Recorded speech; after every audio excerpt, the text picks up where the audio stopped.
What's up mga kakanibak? Magandang araw. Ngayong araw ay tara samahan niyo muna kami at maghahibasan tayo din sa kawit. Din sa pinsan ko. Nagchat nga si Tutoy din sa amin dahil libas daw nga din sa kanila. Kaya sabi ko din sa pinsan ko ay mapunta nga ni kami din sa kawit na maghahibasan kami. Dahil pura tubig tabang na lang ang inapagulihan namin. Kaya matisting muna din sa dagat. Ating nangyari kung marunong maguli din sa dagat. Pasensya na pala kayo guys, paminsan pag ako ginagawa ng video ay wala malang ka intro nahihiya nga ni ang tao, nahihiya pakita ang mukha, hindi naman tayo pugi, kaya ni Piolo Pascual. Pagkadating nga namin dito guys ay nagsimula na nga kami manguha, tag-iisa nga kami ng flashlight dyan, ay malamang naman tag-iisa kayo ng flashlight, talagang isa lang ang flashlight yun, di nalublog ka dyan sa tubig yan, nagpidulas para man paminsan ng mga bato dyan. Marami na nga kami nakuha dito guys na mga ano naman dagat tulad ng mga sahang yan, hindi ko alam kung anong tawag yan, tapos bigla nga dito may nakitang pugita itong pinsan ko. Hindi ko na nga nila na videoan yung pagpana niya kasi nga medyo malayo ako din sa kanila. Tapos pagpunta ko din napana na nga ni Tutoy, binidyoan ko na nga dyan. Kitang kita nyo naman napakalaki ng pugita. Buti na nga lamang hindi nakita ng iba, napakarami pa naman din ng nagaybasanan. Tingnan mo kalat na ang ata niya no. Sobrang dikit niya, hirap na hirap si Tutoy magtanggal niyan.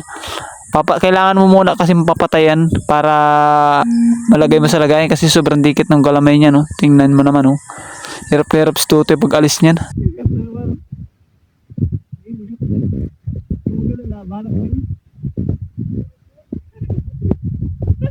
Makalipas nga ang mahaba-habang guyumusan ay dito nga nakagat na nga ni Tutoy itong ulo ng ay pugita para naman yan ay mamatay na. Hirap kasi yan pag yan ay buhay mo nilagay doon sa lagayan, mamalay ka na laang, naku, nawala na yan. Hindi na taga kagakita niyan. Parang yung ex mo, nawala na agad. Hindi, joke lang.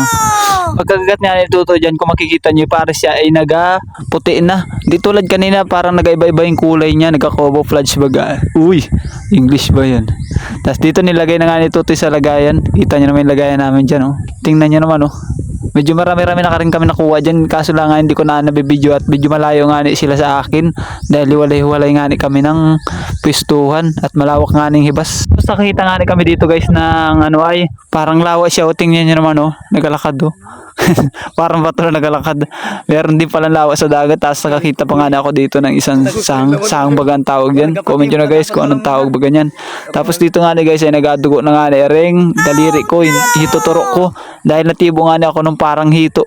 Nagamanid din daw ito pero hindi naman nagmaganid at mababaw lang ang pagkatusok. Tapos tumabi na nga kami guys dahil medyo lalim na nga ng kaunting tubig.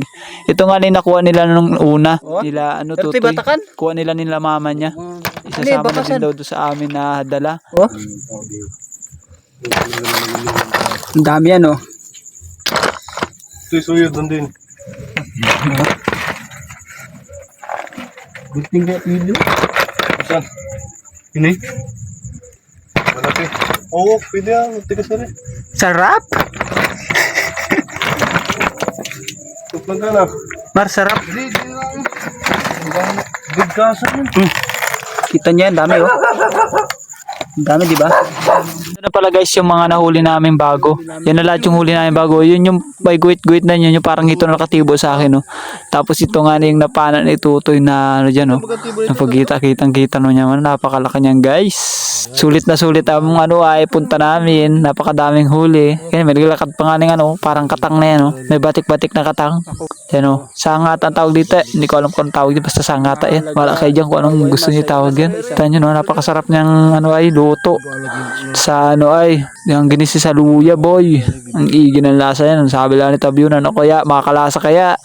Dito nga sa part na ito guys is natanggalan ni Tutoy ng parang tibo yung parang ito na yan yan nga yung nalinisan niya na yun yan yung nakatibo sa akin parang style hito din siya. Tingnan nyo naman yung itsura niya malala daw yan sabi ni Tutoy.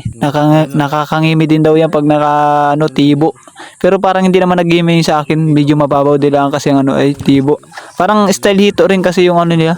Nagangimi din. Ganun din sa hito dito sa tubig tabang. Sa tubig alat din nagangimi din daw. Kaso lang hindi ko alam kung ano bagang epekto pang iba niyan. Na yan. Hito na yan. Kasi medyo mababaw din lang yung pagkatibo sa akin yan. Big shoutout pala dyan sa mga solid followers at saka mga solid viewers natin dyan. Comment naman kayo guys kung nakaabot kayo dito sa video na ito para malaman ko kung taga saan kayo at kung saan nakaabot itong video natin ito. Ito may Alam mo yung Tutoy na amoy suka na yun kaya nakahuli. Gusto niya, dugo lang. Lagyan natin yan to. Eri nahuli ko eh. Laki. Akin yung malalaking isda na yan. Yan. Sipag niya ni Demar Hernandez. Napano ituto eh. Yan. Oh, shoot. Medyo madamid na nga ni ring na linisan ni Tutoy na parang hito na yan, no? Meron nga na yung tibo, 3. Meron sa gilid na 2. Tapos sa bato kami isa. Tingnan nyo naman yung huli namin guys, oh.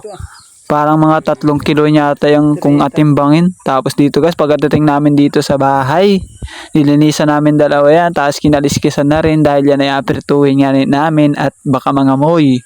Dito nga nagsimula na nga ako agad magprito. Dito ko na nga prito yan kala Ate Jinjin at medyo maingay sa bahay. Pag doon pa ako nagprito, medyo kulungan doon. Di nila sa labas naman yung kanilang tungkol kanila ate. Kaya di nila ako nagprito dahil may kalandini pati. Unang ahon natin guys. Solid na solid ang crispy niyan. Na nakabantay ng mga pusa na dyan sa baba. Nakadagit nga ng isang hito yung pusa dyan eh. Hindi wala nakita na Jerome. Siya ang tagabantay ay ano na yun. Tapos rin pugita pala na nilagay ko muna yan sa cooler dahil hindi ko na nga maitindi kagabit, medyo maantok na nga.